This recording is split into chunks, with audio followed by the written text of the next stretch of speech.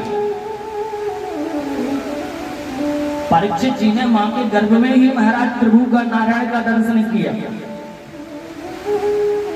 सज्जनों, सूत जी महाराज 88,000 ऋषियों से कहते हैं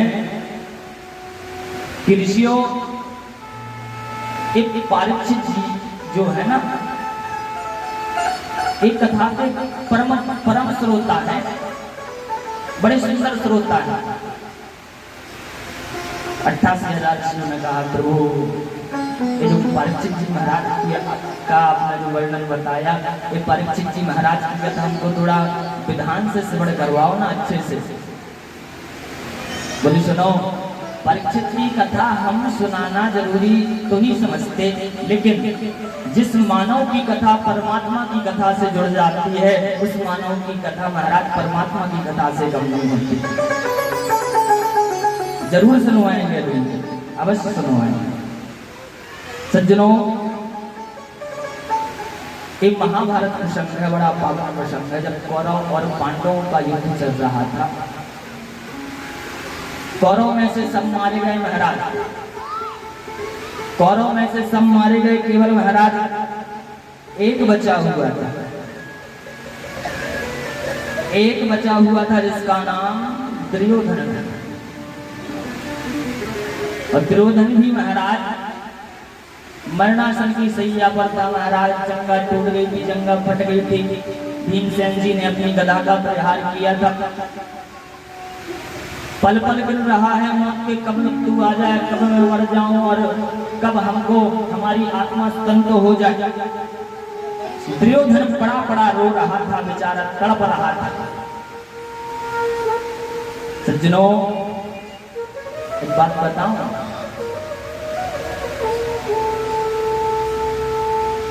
कर्म प्रधान विश्व रुचिराता, जो जस करहि सो तस फल चाहता। जैसा कर्म करोगे वैसा फल मिलना ही है, निश्चय है। चाहे अकेले में कर लो, चाहे छुप में कर लो, चाहे महाराज लाखों लोगों के सामने कर लो। यदि अकेले में चुप में करोगे तो ध्यान देना, जो कर्म का फल देने वाला है उसमें महाराज 60,000 आंखें लगी हुई हैं। पता नहीं कौन सी आंख से हमको देख रहा होगा वो। इसलिए जैसा कर्म करोगे फल वैसे ही मिलेगा। बेचारा दुर्योधन पड़ा पड़ा रो रहा, अपनी मौत का महाराज पल पल मिल रहा है, कब मौत आ जाए, कब मैं मर जाऊं। उसकी परिस्थिति महाराज बेकार बन गई। लेकिन कौरवों के गुरु पुत्र अश्वत्थामा ने आए और आकर के दुर्योधन के सामने आकर के, अरे मित्र, अरे सखा, तुम्हारी ये दुर्गति किसने की, नाम बताओ। ऐसा करने वाले को मैं जीवित नहीं छोड़ूंगा। जमीन आसमान पाताल कहीं पर वो छुपा होगा, उसको मैं दंडित करके मानूंगा। नाम बताओ, किसने तुम्हारे साथ एक दो व्यवहार किया। दुर्योधन ने कहा, मित्र, यदि तुम हमारे सच्चे हितैषी हो और तभी हम आपको अपना सच्चा हितैषी मानेंगे जब पांचों पांडवों को मार डालोगे। और जब पांचों पांडव मर जाएंगे और उनके सिर हमारी आंखों के सामने कटे हमको दिखेंगे, तब जाकर के हमारी आत्मा बिल्कुल खुशी खुशी निकल जाएगी और हम खुशी खुशी मर जाएंगे। अन्यथा आगे चलकर यदि पांडव नहीं मरे तो मैं तड़प तड़प के मरूंगा और हमारी आत्मा प्रसन्न नहीं रहेगी। और यदि तुम हमारे मित्र होते हो तो पांचों पांडवों को मार करके ले आओ और ले आकर हमारी आंखों के सामने डाल दो। सज्जनों, अश्वत्थामा ने कहा कौन सी बड़ी बात है, ये कोई बड़ी बात नहीं, बस इतनी सी बात से यदि हमारे मित्र को शांति मिल रही है तो कोई बड़ी बात नहीं, पांचों पांडवों को मार अभी जाता और अभी जाकर के पांचों पांडवों को मार कर खिलाता। तुम यहीं पड़े रहो, मैं जा रहा हूं पांडवों के यहाँ। और पांचों पांडव महाराज वहां पर तांड बट्टा सो रहे थे। क्यों? क्योंकि कि जाको राको साइया मार सके ना कोई, बाल नवा का कर सके चाहे जगवा बेरी होए। जिनका रक्षक हमारा गोविंद, हमारा मुरली वाला, हमारा कन्हैया रखवाला, उसका कोई बाल भी बांका कैसे कर सकता है? क्योंकि छड़ी लेकर के हमारे गोविंद, हमारे कन्हैया पांचों पांडवों की रक्षा कर रहे थे और पांचों पांडव टांड बट्टा सो रहे थे, क्योंकि उनका रक्षक मुरली वाला है, उनका रक्षक हमारा श्याम सुंदर है। पांचों पांडव सो रहे थे। अर्धरात्रि में अर्जुन की नींद खुली। अरे मोहन प्रभु, अभी तक आपकी सोई नींद नहीं आई, आपको क्या चक्कर है? भगवान ने कहा कि एक काम करो अर्जुन, तुम सो जाओ, आज नींद नहीं आ रही हमको, पता नहीं क्यों। अर्जुन ने कहा कि जब हमने अपने जीवन की बागडोर तुम्हारे हाथ सौंप दी है मोहन, तो हमें तो सोना ही है। और अर्जुन फिर से सो गया। लेकिन अर्जुन की एक बार और नींद खुली। बोले प्रभु क्यों जग रहे हो, सो जाओ ना, आप थक गए होगे।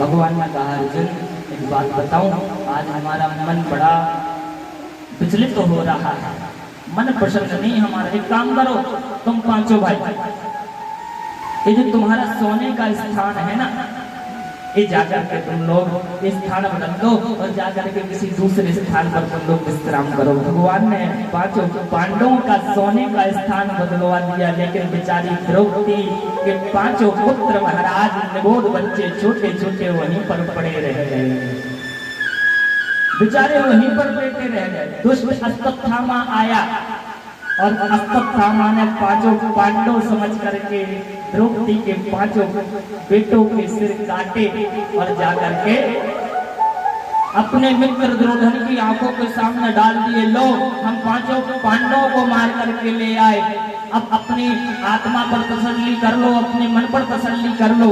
देखो ये पांचों पांडव है। जैसे दुर्योधन ने कटे हुए सिरों को देखा कि ये पांचों पांडव ने, ये तो द्रौपदी के पांचों निबोध बच्चे हैं। अरे राम राम राम राम राम, अरे मित्र हमने तो तुमको पांचों पांडवों को मारने के लिए कहा था, लेकिन तुम तो द्रौपदी के पांचों पुत्रों को मार करके ले आए। तुमने तो हमारे वंश को निर्वंश कर दिया, तुमने तो हमारे खानदान में, हमारे परिवार में कोई पानी देने वाला भी नहीं छोड़ा। तड़प तड़प कर बेचारा दुर्योधन वहीं पर मर गया, वहीं पर बेचारा तड़प तड़प कर मर गया।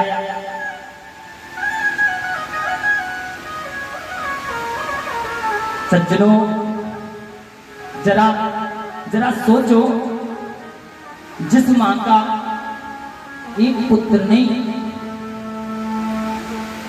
5-5 पुत्र मर जावे, और महाराज ऐसे पुत्र मर जावे कि जिन्होंने अभी तक महाराज ठीक से संसार भी नहीं देखा, उस मां के ऊपर क्या बीतती होगी। बेचारी द्रौपदी महाराज को रही की भांति रो रही है और उस अश्वत्थामा को कोस रही है। हे भगवान, हमारे बालकों ने क्या बिगाड़ा था, हमारे छोटे छोटे शिशुओं ने, हमारे छोटे छोटे से बच्चों ने क्या बिगाड़ा था। अश्वत्थामा का जो जाकर के अभी हमारे बच्चों ने ठीक से संसार भी नहीं देखा, क्या अपराध किया होगा उन निबोध बालकों ने। उनके सिर काट करके दुष्ट ले गया। बेचारी कुरही की भांति आज द्रौपदी रो रही है, करुण रुदन कर रही है। इस दृश्य को देखने के लिए लाखों नर नारी एकत्रित हुए, लाखों नर नारी देखने के लिए आए, और जितने भी आ रहे हैं सब कोस रहे हैं, अरे राम राम राम राम राम। कैसा कृष्ण कार्य किया इस अश्वत्थामा ने। इसी को कहते हैं ऊंच निवास नीच करतूती।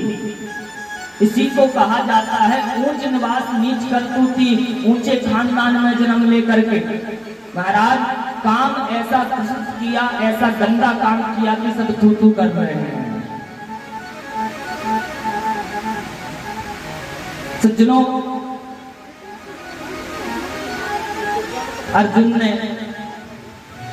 द्रौपदी से कहा, हरी देवी चिंता मत करो, तुम्हारे 5 पुत्रों को मारने वाले को मैं जीवित नहीं छोड़ूंगा। जिसने भी तुम्हारे बच्चों को मारा जमीन में गड़ा होगा, पाताल में छुपा होगा, महाराज कहीं पर भी छुपा होगा, मैं उसको जीवित नहीं छोड़ूंगा, मार करके मानूंगा। लेकिन तुम मत रो, क्यों रो रही हो? अर्जुन ने तो महाराज अपना ब्रह्मास्त्र धारण कर लिया। अर्जुन ने गांडीव धनुष धारण करके महाराज उस अश्वत्थामा को मारने के लिए दौड़े। लेकिन जैसे ही अर्जुन को गांडीव धारण करते हुए अश्वत्थामा ने देखा तो अर्जुन के ऊपर अश्वत्थामा ने घबरा करके, प्यारे सज्जनों, ब्रह्मास्त्र का प्रहार कर दिया। आकाश मार्ग में से आता हुआ विशाल ब्रह्मास्त्र अर्जुन देख करके घबरा गए कि ये ब्रह्मास्त्र जला करके हमको भस्म कर देगा। और अर्जुन बेचारे घबरा करके अपने मनमोहन श्याम सुंदर के पास, अच्छा कहते हैं ना बिल्ली की दौड़ मंगरे तक। सज्जनों ध्यान देना, जिसका जिस व्यक्ति को भरोसा होता है वो वहीं तक महाराज जाता हो, वहीं तक रुकता है। अर्जुन को अपने प्रभु द्वारकाधीश पर भरोसा है। जैसे अर्जुन ने देखा ब्रह्मास्त्र जला करके हमको भस्म कर देगा, अर्जुन दौड़ते हुए अपने प्रभु के पास गए और प्रभु के चरणों में लौट करके कहने लगे कि कृष्ण कृष्ण महाबाहो भक्तानां भयंकरा, तुम्हें को दैह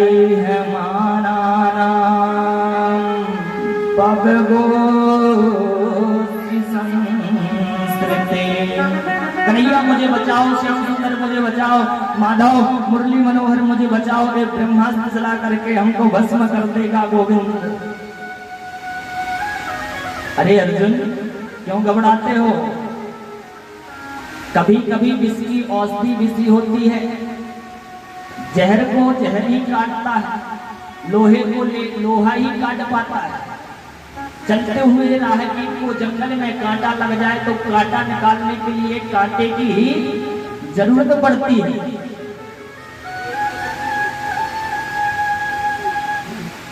अश्वत्थामा ने ब्रह्मास्त्र का प्रहार किया तुम्हारे ऊपर।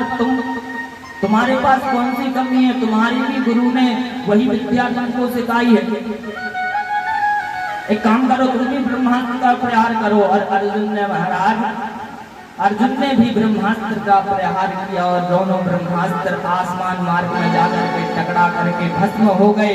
और दौड़ करके महाराज अर्जुन ने अश्वत्थामा के केश पकड़ लिए और पकड़ करके महाराज अश्वत्थामा को घसीटते हुए अर्जुन द्रौपदी के पास लाए। दुष्ट, तू हमारा अपराधी नहीं जो मैं तुझे मारूं। तू अपराधी तो उस मां का है जिसके तूने एक नहीं 5 पुत्र मारे। अपराधी तो उस मां का है। घसीटते हुए उसके उस अश्वत्थामा को जाकर के द्रौपदी के पास ले गए। एक अश्वत्थामा द्रोणाचार्य का पुत्र है और द्रोणाचार्य महाराज इनके पास ऐसी ऐसी विद्याएं थी। महाराज अर्जुन के गुरु है द्रोणाचार्य जी महाराज और अश्वत्थामा के पिता हैं। अश्वत्थामा ब्राह्मण कुल का महाराज था। द्रोणाचार्य जी के पुत्र हैं अश्वत्थामा। ऐसा निर्दिष्ट काम किया, ऐसा कृषित काम किया, ऊंच निवास नीच कर दूती। अर्जुन ने कहा देवी बताओ इसको कौन सा दंड दिया जाए। इसको गड्ढा खोदे, जमीन में गड्ढा खोद करके मारा जाए, या आसमान से पटक करके लटका करके मारा जाए, या अग्नि में जिंदा जला दिया जाए, क्योंकि तुम्हारे 5 पुत्रों का वध किया इसने, किस प्रकार कौन सा दंड इसको दिया जाए।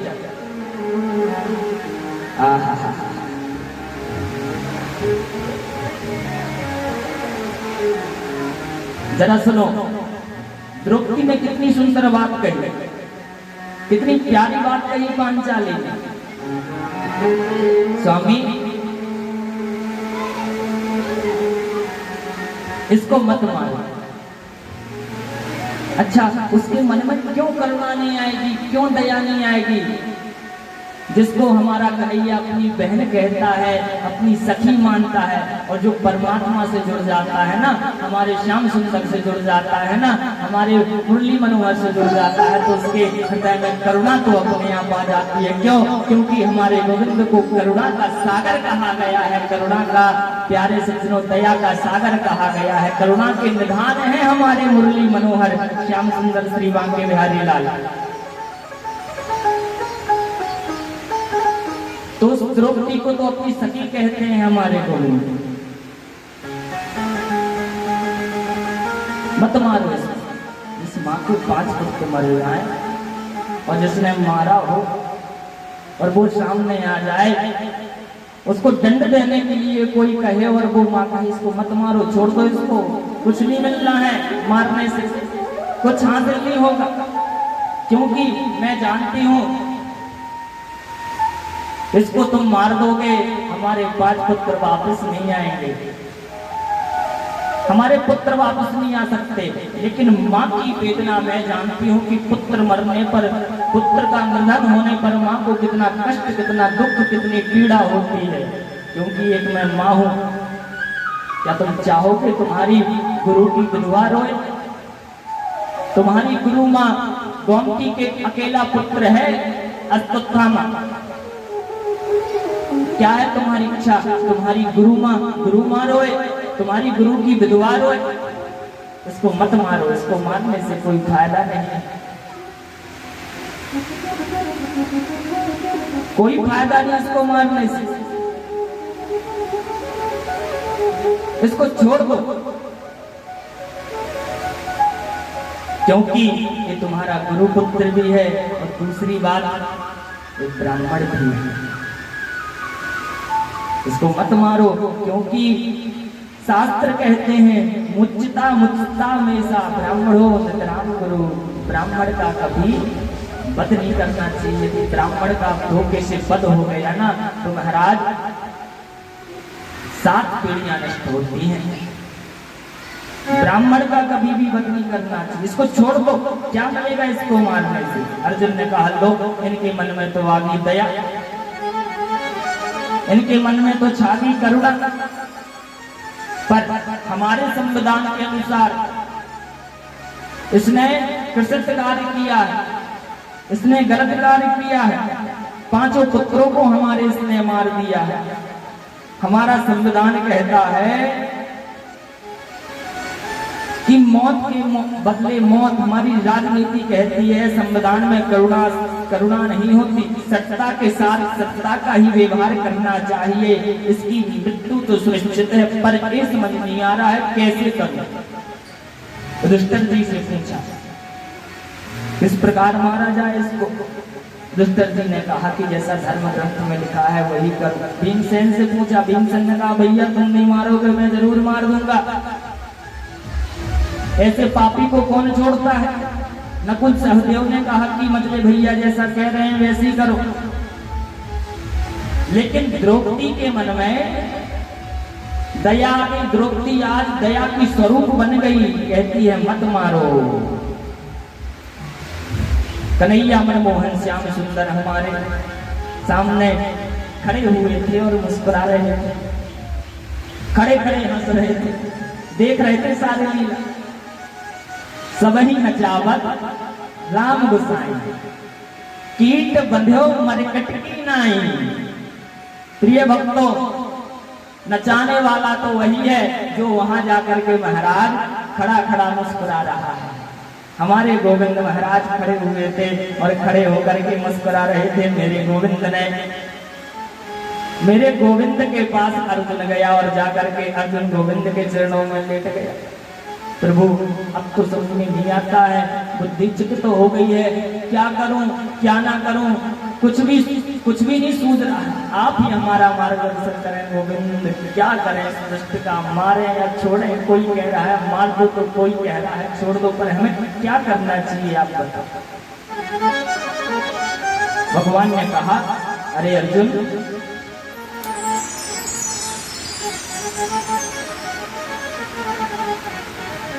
एक ब्राह्मण है, इसको मारने का तुम्हें कोई अपराध नहीं, कोई भी अधिकार नहीं है। एक ब्राह्मण देवता है, ब्राह्मण को कभी नहीं मारना, भगवान ने खुद कहा अर्जुन से। ब्राह्मण है, इसको मारने का अधिकार नहीं। और दूसरी बात, ये बाल हत्यारा भी, इसको छोड़ने का भी तुमको कोई अधिकार नहीं। ये ब्राह्मण है, इसको मारो भी ना, और ये बाल हत्यारा है, इसको छोड़ो भी ना। सन्नाटा छा गया पूरी सभा में, कोई वहां पर बोलने वाला नहीं रहा। एक क्या कह दिया प्रभु आपने? भीमसेन जी खड़े थे, भीमसेन जी कहने लगे, प्रभु आप जैसे दो चार और न्यायाधीश हो जाए तो हो गया जग कल्याण, मारो भी ना छोड़ो भी ना, कैसे हो सकता है प्रभु? अर्जुन ने कहा, प्रभु अच्छे से बताओ ना, हमें क्या करना चाहिए, क्यों संकट में हमको पार रहे हो, हमारा मार्गदर्शन करो। भगवान ने कहा, अरे अर्जुन, ब्राह्मण का सबसे बड़ा वध, यदि ब्राह्मण कोई किसी प्रकार से दुष्ट हो गया हो, ब्राह्मण अपने कर्म से अलग हो गया हो, ब्राह्मण ने अपना पथ छोड़ दिया हो, तो ब्राह्मण को कभी जान से नहीं मारना चाहिए। काम करो, ब्राह्मण को बेइज्जती कर देना, ब्राह्मणों को बेइज्जत कर देना, वही ब्राह्मण का सबसे बड़ा बल होता है। अश्वत्थामा की आधी दाढ़ी आधी मूछ अर्जुन ने भरी सभा में महाराज काट दी और जाकर के धक्के मार करके भरी सभा से अश्वत्थामा को निकाल दिया। जा निकल।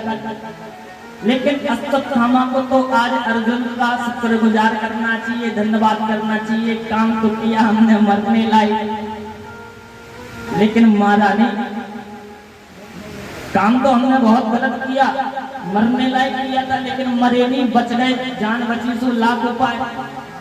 लेकिन उस अश्वत्थामा ने ऐसा नहीं सोचा। सज्जनों, दुनिया बड़ी विचित्र है,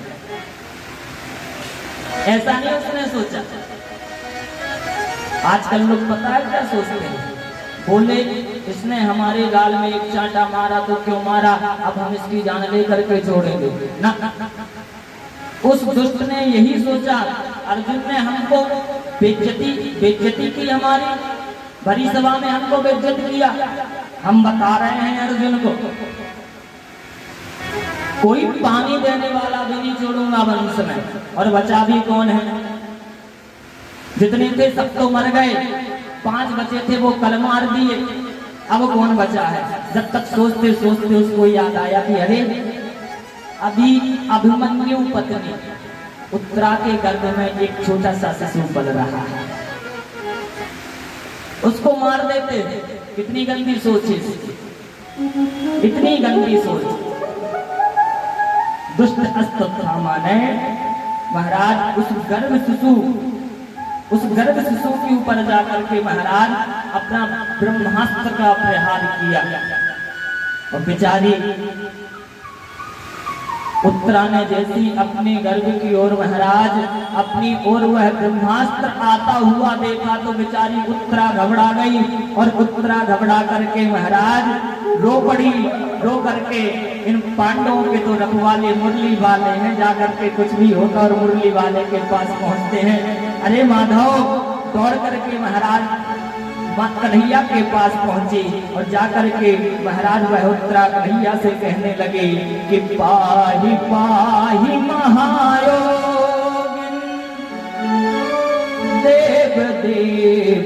जगत पते नान्यं त्वद्भयं पश्ये अत्र मृत्यु परस्परम्।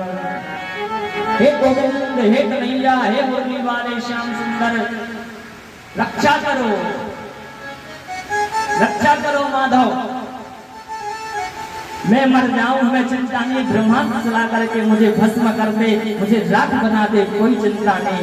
लेकिन ध्यान देना श्याम सुंदर, हमारे गर्भ में जो ये गर्भ शिशु पल रहा है, इसको आंच नहीं आना चाहिए, क्योंकि यदि ये मर गया तो इन पांडवों के वंश में कोई पानी देने वाला नहीं बचेगा, कोई पानी नहीं देगा इनको। कौन है? यही तो है सब कुछ। और गोविंद, यदि ये मर गया तो ध्यान देना, हमारा तो कुछ बिगड़ना भी नहीं, लाज पर तुम्हारी जाएगी, दुनिया क्या कहेगी, नाम तुम्हारा बदनाम होगा कि पांचों पांडव बड़े भगवान के भक्त बने फिरते थे। लेकिन देखो आज कोई पानी देने वाला भी नहीं बचा। हे कन्हैया, बचा लेना उस छोटे से निबोध शिशु को। हमारे श्याम सुंदर, हमारे कन्हैया ने महाराज मित्रा से कहा, जी अरे बिटिया चिंता मत करो। क्यों चिंता करती? अपने मन में मात भाव प्रकट करो। जैसे उत्तरा के मन में मात भाव प्रकट हुआ, मात भाव आया, उत्तरा से कहा बेटा चिंता नहीं करना। और हमारे श्याम सुंदर ने छोटा सा नेक सा स्वरूप बनाया, जिसमें महाराज सुदर्शन चक्र धारण करके महाराज उस गर्भ शिशु की जाकर के गर्भ में जाकर के रक्षा की। एक गर्भ शिशु कोई और नहीं, एक गर्भ शिशु ही राजा परीक्षित है। बोलो भक्त वत्सल भगवान की जय हो, बोलो बाल कृष्ण भगवान की जय हो। राजा परीक्षित की यहाँ हमारे प्रभु श्याम सुंदर मुरली मनोहर में रक्षा की, और रक्षा करके महाराज उस गर्भ शिशु को बचाया। आइए अब कथा के चलना है, जब तक के लिए हमारे महाराज जी पधारे हुए हैं। इनकी सुंदर वाणी द्वारा महाराज जी अपने दो शब्दों में हम सभी को कृतार्थ करेंगे। कुछ महाराज जी हम सभी के लिए अपनी वाणी द्वारा सभी लोगों को आशीष वचन प्रकट करेंगे। सभी लोग बड़े ध्यान से बड़े भाव से सुनो। एक बार सभी लोग बोल दो, क्या बोलना पड़ेगा? तेज बोलो, जरा अच्छे से बोलो, राधे राधे।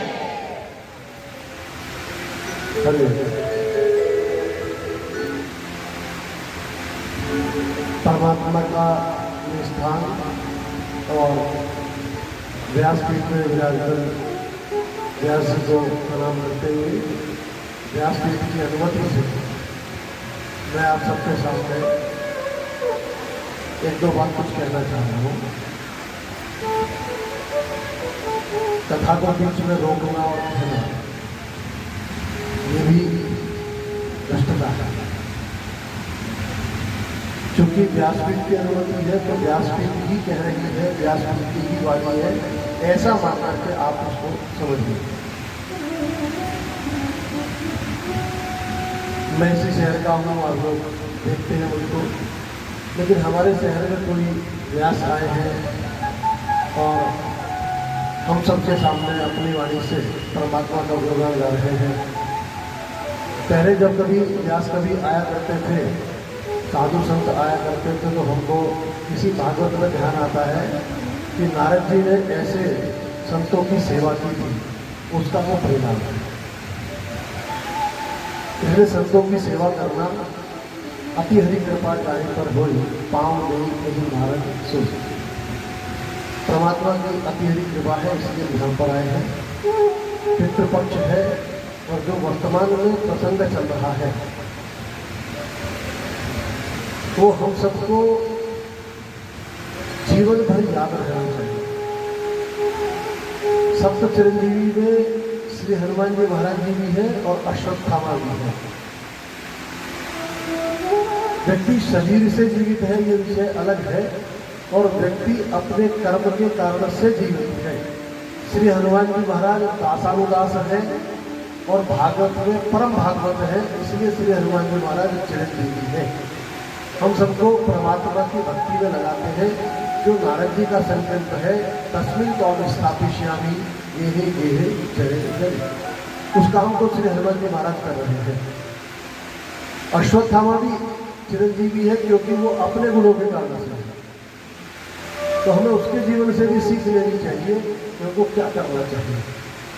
परिवार में झगड़े हो सकते हैं, परिवार में बंटवारे हो सकते हैं, लेकिन ये भी हमको ध्यान रखना चाहिए कि जब कभी हमारे वंश का कोई व्यक्ति गंगा स्नान करने जाएगा, तर्पण करने जाएगा, तो अपने पूर्वजों के सबके नाम लेकर डुबकी लगाएगा, सबका तर्पण करेगा। ऐसे पितृपक्ष में हम ऐसी भागवत जो हमें अमरता का संदेश देती है, वो अमरता का वो पाठ है। मृत्यु अभयता हमारे जीवन में आने से मृत्यु का भय दूर होता है, इसलिए अभय होकर के जीवन को जीना। हनुमान जी महाराज ने जो सुग्रीव की मित्रता कराई है भगवान से, तो एक ही बात कहकर चाहिए, तीन जान के ही अभय करी। अभय होकर के परमात्मा के आधार पर अपने जीवन को जीना, और जब हम अभयता के आधार पर जीवन को जीते हैं तो हम सब कुछ परमात्मा पर छोड़ देते हैं। योगम क्षेमम अहम, तो उसकी चिंता फिर परमात्मा करता है। तो ऐसा परमात्मा के आधार पर अपने जीवन को जीना, और जितने भी हमारे पूर्वज हैं, हमारे पितृ हैं, उनका स्थान चंद्रमा पर कहा गया है।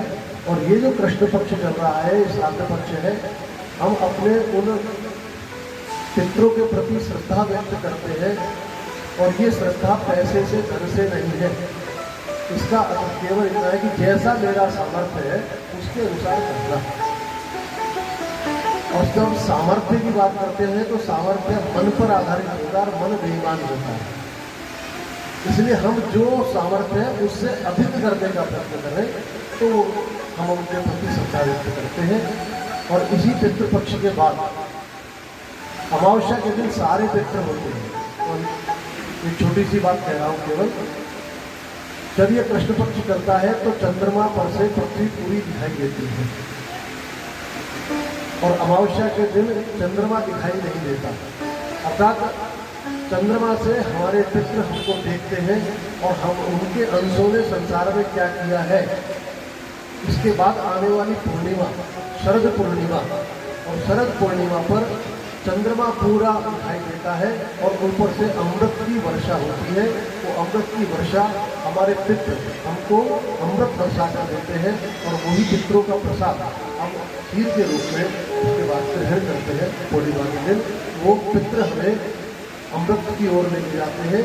मृत्यु जीवन का सत्य होते हुए इसको स्वीकार करना, और स्वीकार करके फिर जीवन में आगे बढ़ना। और द्रौपदी ने जो बात कही है, वो जो मन का प्रसंग है, उसको जीवन में अगर हमने धारण किया तो वो करना हमारे जीवन में हुई रहेगी, और उसके आधार पर हम अपने जीवन को भी सफल बनाएंगे और संसार को भी सिखा पाएंगे। ऐसा परम भक्त बनने का हम प्रयास करें, और ये भक्ति हमारे जीवन में दिन दिन बढ़े, और ये परमात्मा की शरणागति से प्राप्त होती है। और आप सब लोग कथा सुनने के लिए आए हैं, परमात्मा की शरणागति में है। और मुझे इतना आनंद आ रहा था, जाने का मन नहीं है, लेकिन ये भी एक कार्यक्रम लगा हुआ है, और तो उसको एक कार्यक्रम में मुझे पहुँचना है। लेकिन मैं प्रयत्न करूँगा कि अभी 26 तक 25 तक मेरा होगा, मैं बीच में एक दिन फिर आने का प्रयत्न करूँगा, और मुझे केवल कथा सुनूंगा। इतना मैं आपसे निवेदन करते हुए व्यास पीठ को प्रणाम करते हुए आपको धन्यवाद। बोले जो बोले, बोले सियावर रामचंद्र भगवान राम।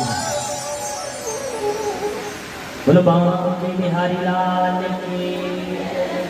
एक बार सभी लोग महाराज जी के लिए ताजी की सेवा करते हैं।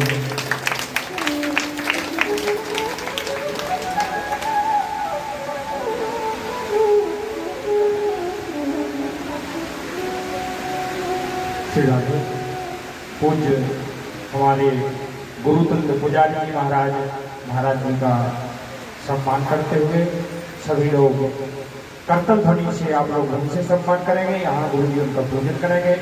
ओम विप्र प्रसादात् धरणीधरोहम विप्र प्रसादात् कमलावरोहम विप्र प्रसादात् अजितजितोहम विप्र प्रसादात् मम नाम राम। नमो ब्रह्मण्य देवाय गो ब्राह्मण हिताय च जगद्दिताय कृष्णाय गोविंदाय नमो नमः। गोविंदाय नमो नमः। बोले बाल कृष्ण भगवान की जय। भागवत महापुराण की जय। पूज्य गुरुदेव भगवान की जय। व्यास जी महाराज की जय हो। जय जय श्री राधे जय जय श्री राधे जय जय श्री राधे। बोल श्री भगवान के बिहारी लाल की जय हो। अरे नाना को नाम लीना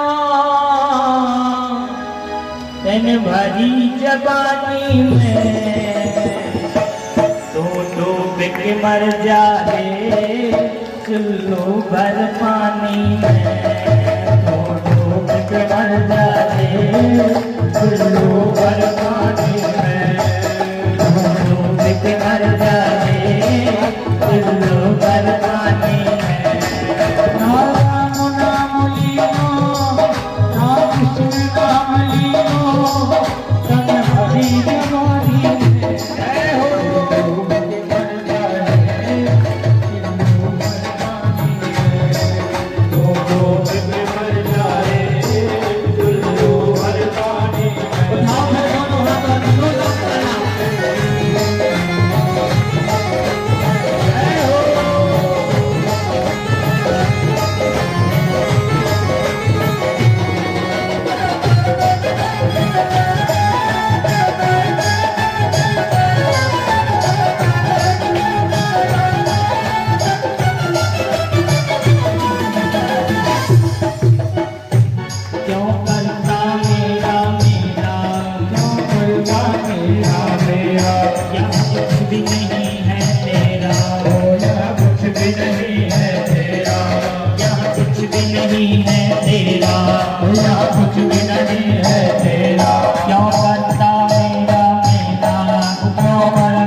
क्या लायो माटी में, क्या लायो माटी में, मिल जाए वो माटी में, मिल जाए वो माटी में।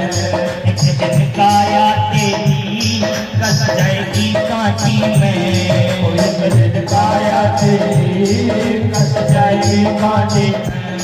पानी को बबूला है, पानी को बबूला है, पानी को बबूला है, पानी को बबूला है, चाहे वो पानी में तो मर जाती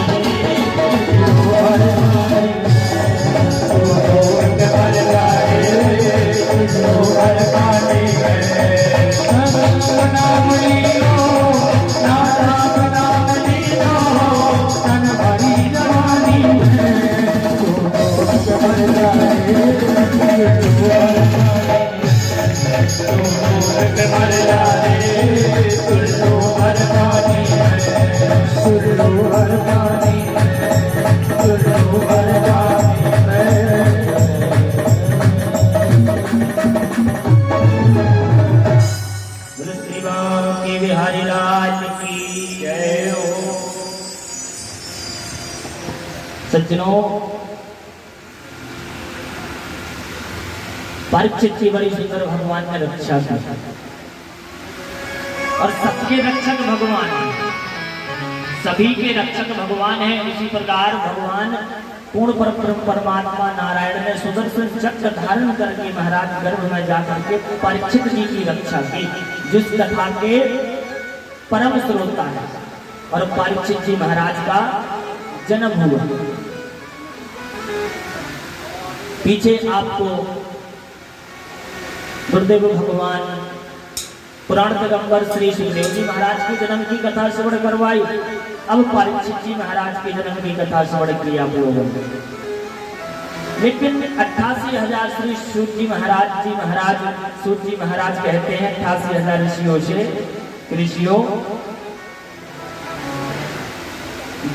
हर पग पर कन्हैया ने महाराज पांडवों की, पांचों पांडवों की रक्षा की।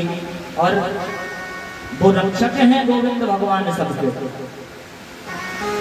लेकिन जब समय ज्यादा हो गया तो समय ज्यादा होने पर भगवान नारायण पांडवों से कहने लगे, अरे अर्जुन, अरे पांडव, समय ज्यादा हो गया, अब आप लोगों ने भी बड़ी सेवा की हमारी,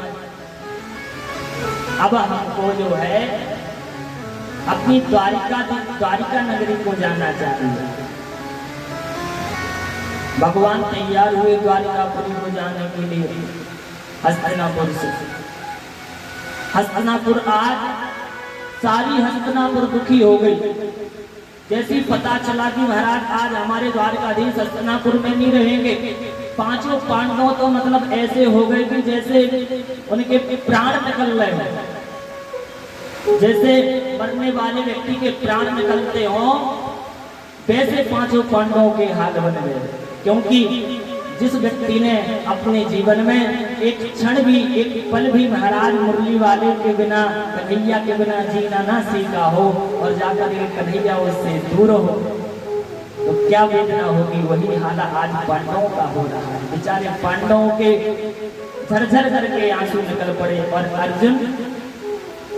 अर्जुन रो पड़े कन्हैया के सामने। अरे अर्जुन, रो रहे हो? बोले क्यों? बोले गोविंद, आप जा रहे हो ना तो बड़ी याद आएगी आपको। भगवान ने कहा, बड़ी सेवा की तुम लोगों ने। अच्छा, भगवान के लिए तुम ऐसी सेवा करो ना, थोड़ी सी भी भगवान के लिए सेवा करो तो भगवान आपकी सेवा का 4 गुना फल आपको अर्जित देता है। भगवान किसी का भी किया हुआ कर्म अपने पास नहीं रखते, भगवान उसको चौगुना करके देते हैं। ध्यान देना, पांडवों ने जितनी भी भगवान की सेवा की, जितना भी महाराज भगवान के चरणों में अपने मन को लगाया, आज हमारे प्रभु नारायण पांडवों को प्रसन्न और द्वारिका तो जा ही रहे, सारे पांडवों के कर्तव्य किया महाराज। अर्जुन से सबसे पहले कहा, रे अर्जुन, बड़ी सेवा की तुम लोगों ने, मांगो क्या चाहिए, आज कुछ देना चाहता हूं। युधिष्ठिर जी खड़े थे, अरे आप बड़े हैं, आप मांगिए क्या चाहिए। उन्होंने कहा, हे गोविंद, हमें हमारा जो कर्म धर्म है, हमारे मन को कर्म धर्म पर लगाए रहो, जो धर्म बना हुआ है, धर्म के रास्ते पर हम चलते रहें, यही सबसे बड़ा देना होगा आपका। अर्जुन खड़े थे, अर्जुन से बोले कि अर्जुन मांगो, तुम भी मांगो, क्या चाहिए। अर्जुन ने कहा, प्रभु मांगते तो वो है जिनके पास होता नहीं,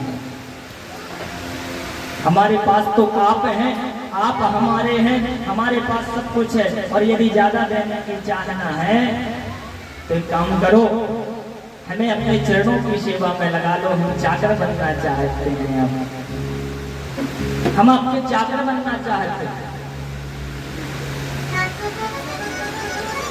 सभी से भगवान ने मांगने को कहा और हर किसी ने सब कुछ मांगा। अच्छा, एक और बात बोलूं सज्जनों,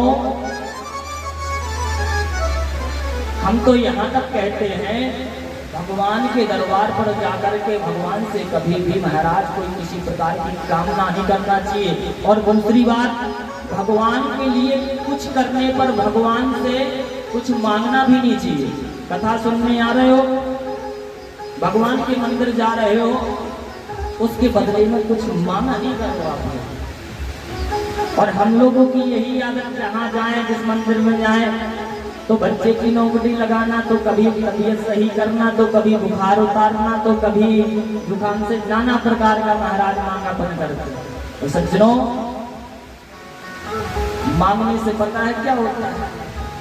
मांगने से हल्का पड़ता है।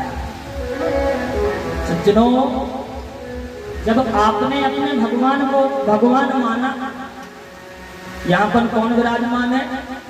हम सभी के भगवान, हम सभी के आराध्य विराजमान है।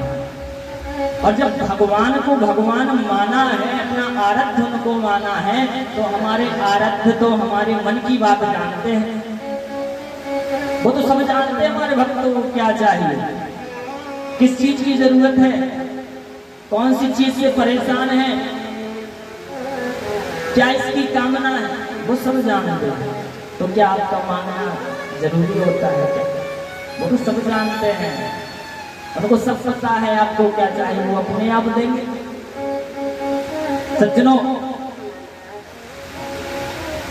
संसारिक वस्तुएं तो बिल्कुल भगवान से मांगा ही नहीं कर। पांडवों ने नहीं मांगी, लेकिन जब माता कुंती की बारी आई, कुंती की बारी आई, अच्छा कुंती लगती है हमारे द्वारिका नाथ की बुआ जी।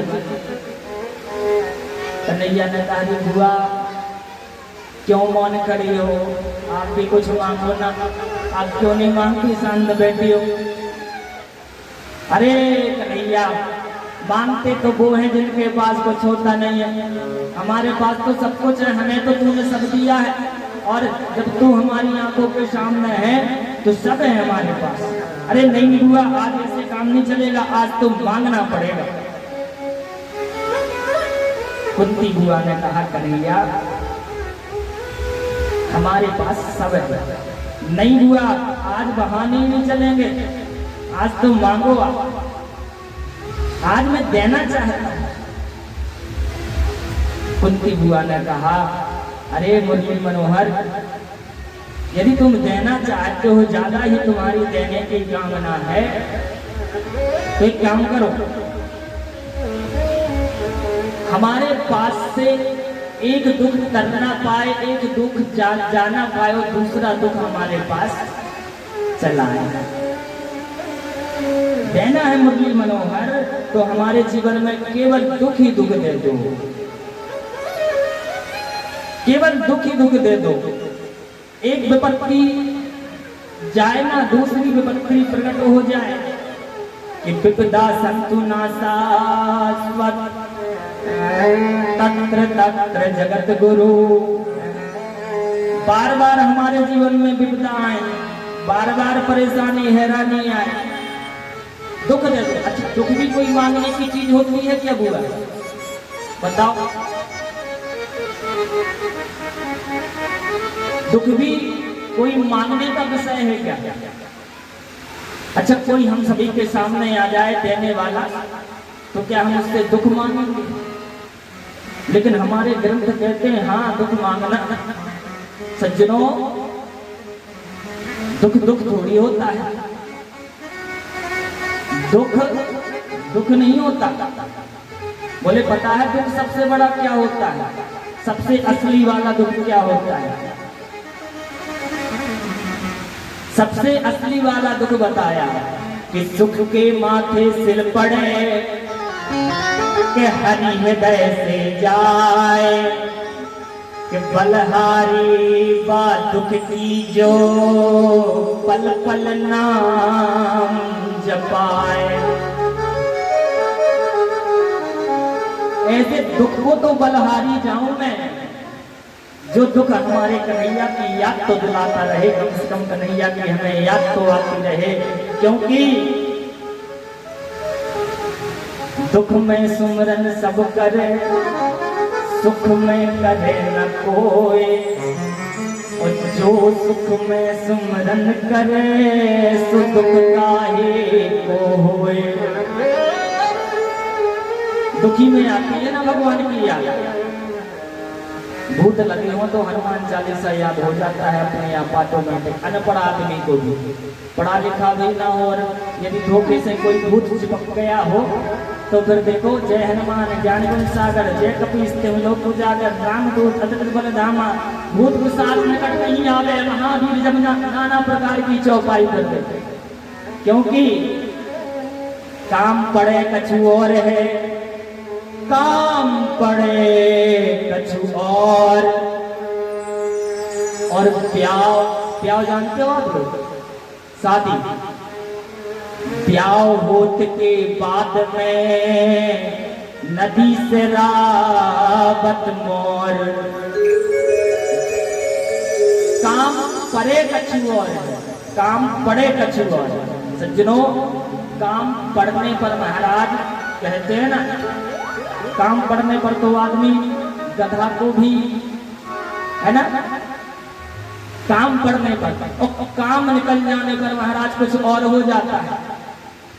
और शादी होने के बाद में नदी श्रावत मोर, यदि व्यक्ति की शादी हो रही हो, और मोर कहते हैं, हमारे यहाँ मोर कहते हैं सहरे को, सहरा जो होता है दुल्हा का, सहरे को मोर कहते हैं। शादी के दिन मोर की कीमत ज्यादा से ज्यादा 500 रुपए होती है, और उस दिन मोर यदि महाराज 20,000 का भी मिले तो शादी के दिन वो खरीदा जा सकता है, क्योंकि जरूरत है उसकी। और काम उसका केवल एक रात का रहता है, उसके बाद नदी में सिराना पड़ता है मोर, नदी सिरावत मोर। सज्जनों ध्यान देना, प्रिय भक्तों, सुख को सुखनी और दुख को दुखनी कहते हैं। सबसे बड़ा सुख परमात्मा की याद बनी रहना, परमात्मा का चिंतन बना रहना, परमात्मा के साथ साथ चलना, अपने गोविंद की बार बार याद करना, अपनी गोविंद की कथाओं में बैठना, यही सबसे बड़ा सुख है। चाहे नमक रोटी खाते रहो, कोई दिक्कत नहीं।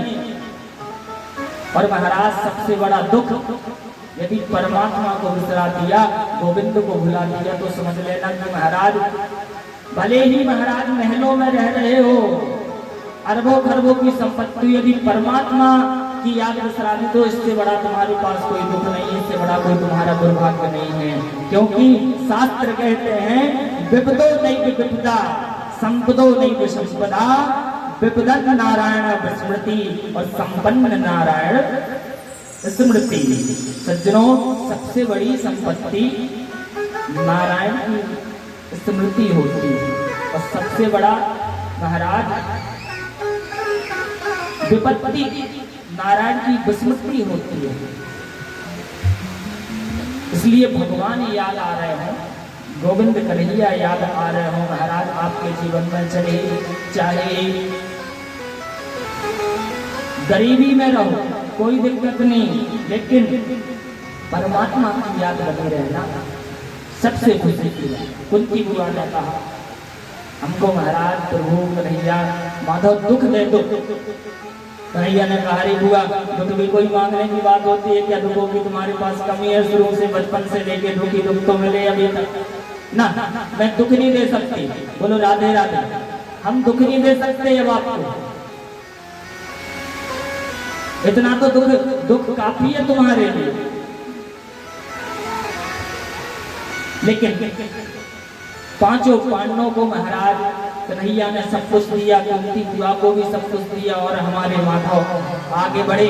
इधर जैसे कन्हैया अपनी द्वारिका नगरी को चल दिए, अर्जुन साथ में छोड़ने के लिए द्वारिका तक गए, और द्वारका तक गए, और जब अर्जुन वहां से लौट करके आए तो अर्जुन का चेहरा मुरझा गया था। ऐसा लग रहा था कि मानो कि अर्जुन बेचारा किसी काम का ना बचा। युधिष्ठिर इत्यादि, भीमसेन इत्यादि और भाइयों ने पूछा, अर्जुन क्या हुआ, छोड़ा है हमारे श्याम सुंदर को? अर्जुन की बोलती नहीं निकल रही है। समय बीता, कन्हैया के बिना एक पल ना रह पाए। तय कर लिया कि अब हम लोग जंगल में जाएंगे अपने श्याम सुंदर कन्हैया का भजन करने के लिए। लेकिन ये राजपाट कौन संभालेगा? तब तक राजा परीक्षित जी बड़े हो गए और हस्तिनापुर का सारा राजपाट जो है राजा परीक्षित के ऊपर भार कर दिया और राजा परीक्षित को महाराज हस्तिनापुर का राज तिलक कर दिया। हस्तिनापुर का राजा राजा परीक्षित को बना दिया।